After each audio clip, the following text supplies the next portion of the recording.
In today's environment of health issues, communicable diseases, and other health-related topics, it's important to understand some of the potential hazards we all have on a daily basis. These potential hazards exist at work, at home, and everywhere you go, so you need to know how to protect yourself from these hazards. In this program, we'll concentrate on what is called bloodborne pathogens. Bloodborne pathogens means pathogenic microorganisms that are present in human blood and can cause disease in humans. These pathogens include, but are not limited to, hepatitis B virus and human immunodeficiency virus, or HIV. It's been in the news for several years, and it's a major problem throughout the world. You may not have heard it called bloodborne pathogens, but you're probably aware of the term HIV or AIDS. HIV is the virus that causes AIDS. Everyone is well aware that AIDS is a deadly disease, and that everyone with AIDS does die. There is no known cure for AIDS. HIV, or the AIDS virus, is a bloodborne pathogen and is transmitted through sexual contact and exposure to infected blood or blood components. The human immunodeficiency virus, or HIV, has been isolated and implicated in transmission only by blood, semen, vaginal secretions, and possibly breast milk. Other potentially infectious materials means other body fluids, such as fluids of the back, heart, pregnancy, lungs, and saliva in dental procedures, and any body fluid that is visibly contaminated with blood, or where it is difficult or impossible to determine body fluid contamination with blood. Basically, to help reduce exposures, all body fluids should be treated as if contaminated with blood. In hospitals and healthcare facilities, all body fluids are treated as if contaminated with blood or blood products. What does this mean to you, the person who is not a healthcare worker, paramedic, or person who normally is not exposed to blood or body fluids containing blood? If you're a person who doesn't share infected needles with others, or who isn't sexually active with more than one partner, why is this information important to you? First of all, you need to understand the hazard so you can reduce exposure to blood or blood products. You've seen it many times. An accident happens and a person begins to bleed, and your first reaction is to help the injured person. In an automobile accident, you may be the first person on the scene and want to assist the injured persons. It's a natural reaction, but it's something that could cost you your life if you don't have the knowledge or information to protect yourself from these potential hazards. Let's say you assist a person who cut his finger and is bleeding. Is the victim infected with HIV? How do you know? Perhaps the infected person doesn't know he's infected with HIV or HBV. The point we're trying to make is that proper protection from bloodborne pathogens can save your life. Obviously, persons working in healthcare have potential occupational exposure to bloodborne pathogens because they work with blood and body fluids that may be contaminated with HIV or other communicable diseases, so they must take precautions to reduce the risks. Needle sticks or puncturing your skin with sharp objects contaminated with blood can cause transmission of these viruses. If you have an opening in your skin and you get contaminated blood in this opening, the virus could be transmitted to you. What's the answer? Stop giving first aid assistance or running away when someone starts to bleed? The answer is to be armed with knowledge and information, then use that knowledge and information to reduce exposures to bloodborne pathogens. Another bloodborne pathogen that is more readily transmitted than HIV and is a very serious disease is hepatitis B, or HBV.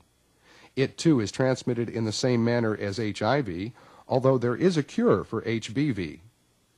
If you work in an area where your job requires you to be exposed to bloodborne pathogens, your employer will make the hepatitis B vaccine available to you, which greatly reduces your chances of getting hepatitis B. For those of you who are not normally exposed to bloodborne pathogens, there may be no need for the vaccine. It depends upon your exposure.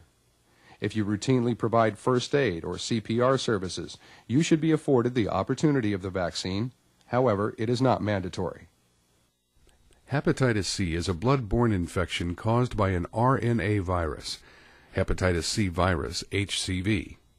Hepatitis C is a virus that is passed similarly to hepatitis B. It's passed through blood contact, rarely through sexual contact, although it can be.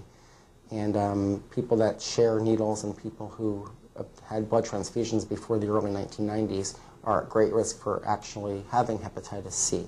And it affects the liver by causing usually inflammation of the liver with chronic scarring of the liver. And people who have hepatitis C are at risk for developing cirrhosis after many, many years, usually 20 years after exposure. This virus causes damage to the liver that may result in chronic infection and disease. HCV is unrelated to any of the other known hepatitis viruses, A, B, D, and E, and infection is identified by the detection of antibodies to the virus in the blood. Unlike many other infections, the presence of antibodies in the blood does not signify recovery. Over 85% of infected individuals fail to clear the virus spontaneously and develop chronic infections. Viruses can't be seen by the eye or even under a microscope. It takes an electron microscope to see them. Worldwide, some 170 million people are chronically infected with HCV, with almost 4 million of them in the United States. There are an estimated 3.9 million Americans affected with hepatitis C, of whom 2.7 million have chronic hepatitis C, 75% of which have no idea they're infected and capable of transmitting the disease to others. About 85% of infected adults will develop chronic or long-lasting hepatitis C infections. To put these numbers in perspective, that's more than 3 times those infected with HIV or the virus that causes AIDS. HIV is spread when blood or body fluids from an infected person enter the body of a person who is not infected. The Institute of Medicine classifies hepatitis C as an emerging infectious disease. Hepatitis C is serious for some persons, but not for others. Most persons who get hepatitis C carry the virus for the rest of their lives. Most of these persons have some liver damage, but many do not feel sick from the disease. Some persons with liver damage due to hepatitis C may develop cirrhosis or scarring of the liver and liver failure, which may take many years to develop. We won't talk about sexual transmission or about IV drug users sharing contaminated needles, but we'll focus our attention on everyday people whose jobs do not require exposure to bloodborne pathogens. The transmission of these viruses doesn't occur through casual contact. Many years of experience has shown that if you are aware of the hazard and take precautions, the risk is small. Even healthcare workers who have stuck themselves with contaminated needles, only about 1% become infected with HIV. Healthcare workers are trained in emergency action procedures, as well as personal protective and engineering control measures, so they properly protect themselves from becoming infected. Those of us who do not work in healthcare, or who are not first aid or CPR providers, could be at risk by helping others, or simply not knowing what to do in the event of an emergency. First of all, never handle blood or anything contaminated with blood without personal protection. Generally, that means plastic or latex gloves. Certainly, no one carries latex gloves with them off the job, so the answer is not to get involved with anyone bleeding or handling linen or clothing contaminated with blood unless you have minimum protection, such as latex gloves. If you are the type of person who wants to help in case of an emergency, it would be wise to carry gloves with you in your first aid kit or your automobile. The next step is to wash your hands immediately if you do come in contact with blood, including washing your hands immediately after removing gloves. Wash your hands thoroughly using antibacterial soap. After you have used gloves, they cannot be washed and used again. They must be discarded in proper biohazard bags or containers used specifically for this purpose. In the event you become exposed to a bloodborne pathogen, such as cutting your skin with sharp glass that's contaminated with blood, wash the wound with water and seek emergency medical attention as quickly as possible. Quick medical attention is of utmost importance. Before providing mouth-to-mouth resuscitation, use a device that prevents skin contact and body fluids from entering your mouth from the victim. These devices are readily available on the market. Quite often when an injury occurs, equipment and other surfaces are splattered with blood. This equipment and other surfaces then become contaminated and must be cleaned and sanitized before reuse. Now, let's take a minute to explain the difference between cleaning and sanitizing. Cleaning is simply using water and soap to clean away the blood from the equipment or surface. It makes the equipment or surfaces clean, but it does not kill potential harmful bacteria and microorganisms.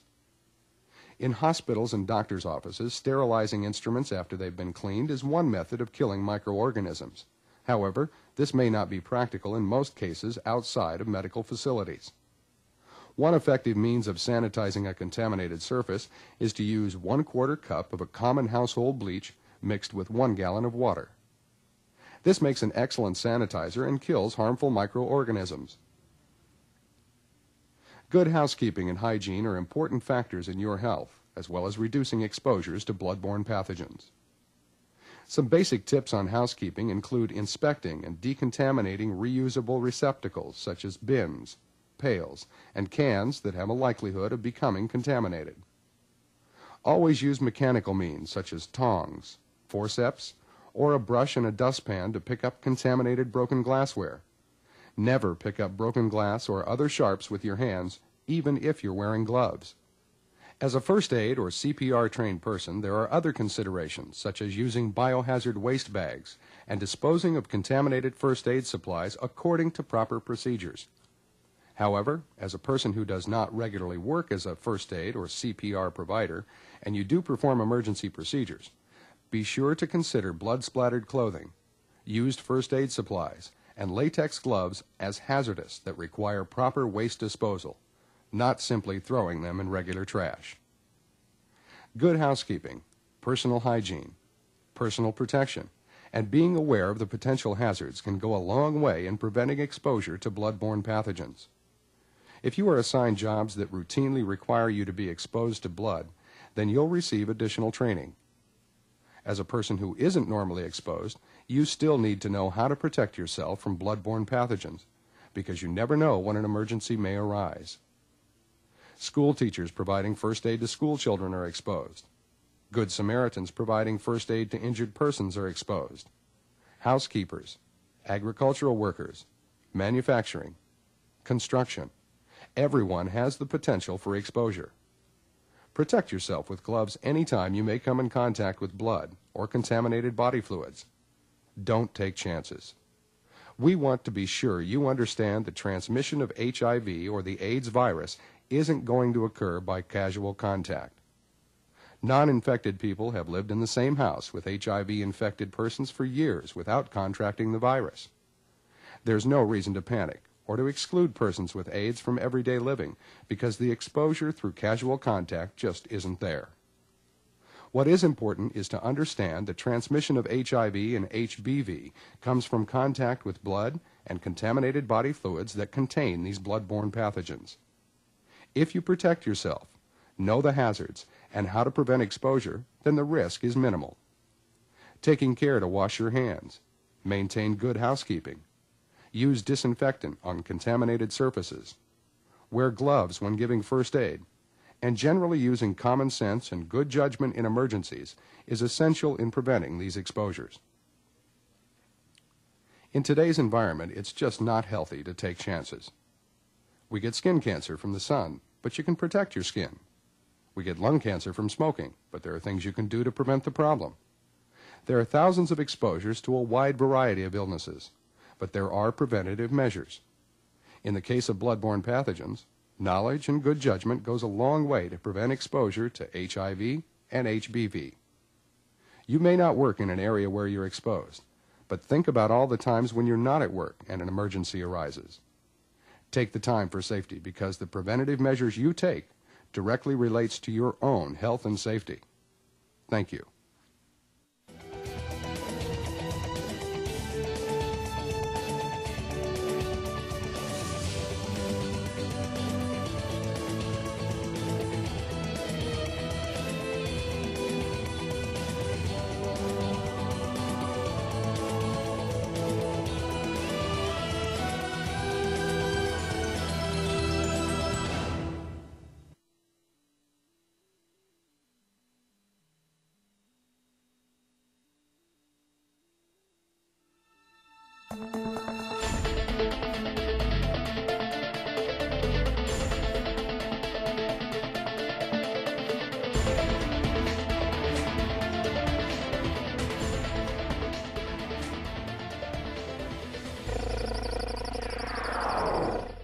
The Bloodborne Pathogen Standard has many requirements and responsibilities that must be provided, such as a comprehensive exposure control program, needle stick injury prevention, personal protective equipment, medical records, record keeping, and much more. What we would like to do in this particular program is list the 14 elements of information and training that is required for your bloodborne pathogen program to meet OSHA standards. You might say this would be a great checklist to ensure that your program is up to date and is in compliance. Required information and training.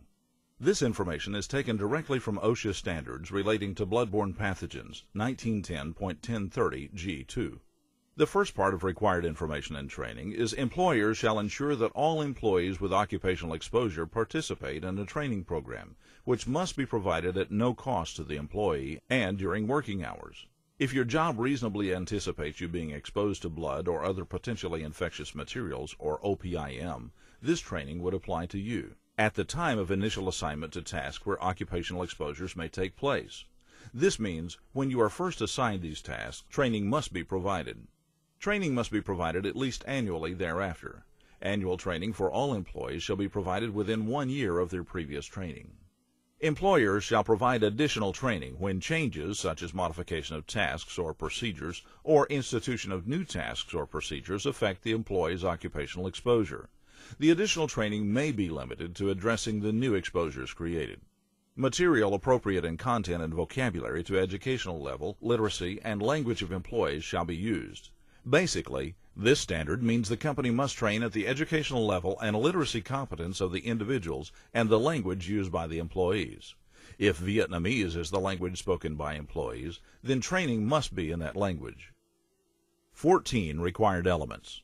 The training program shall contain, at a minimum, the following elements. Element 1. An accessible copy of the regulatory text of this standard and an explanation of its contents. Element 2.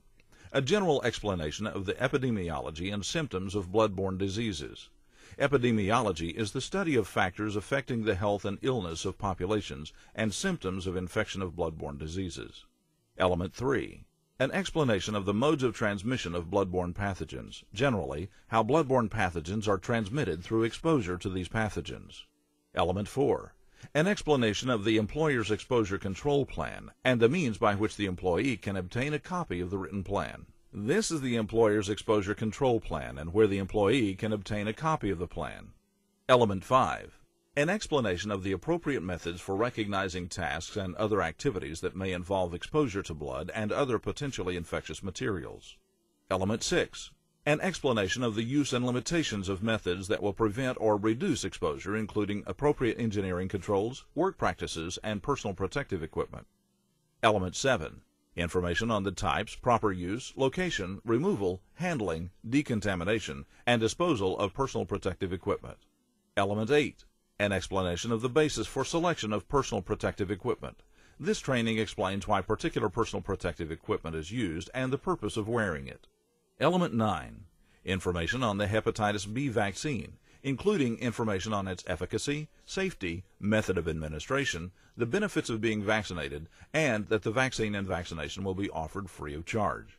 This type of training would cover these aspects of the hepatitis B vaccine and information for you to make a decision to take the vaccine or decline it. Element 10.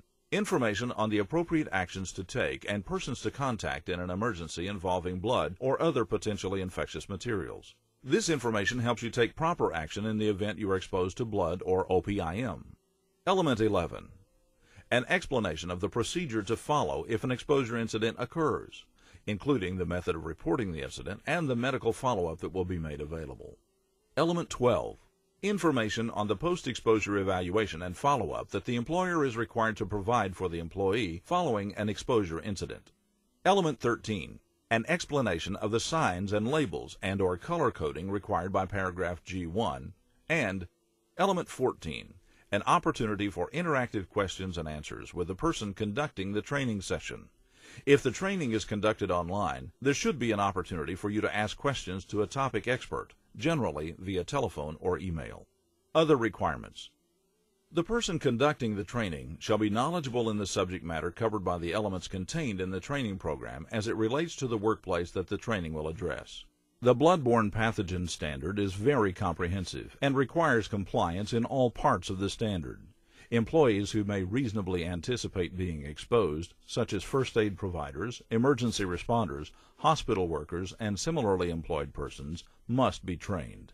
Of course, all training must be properly documented. Documentation is a mandatory requirement on almost any training that is conducted in any organization.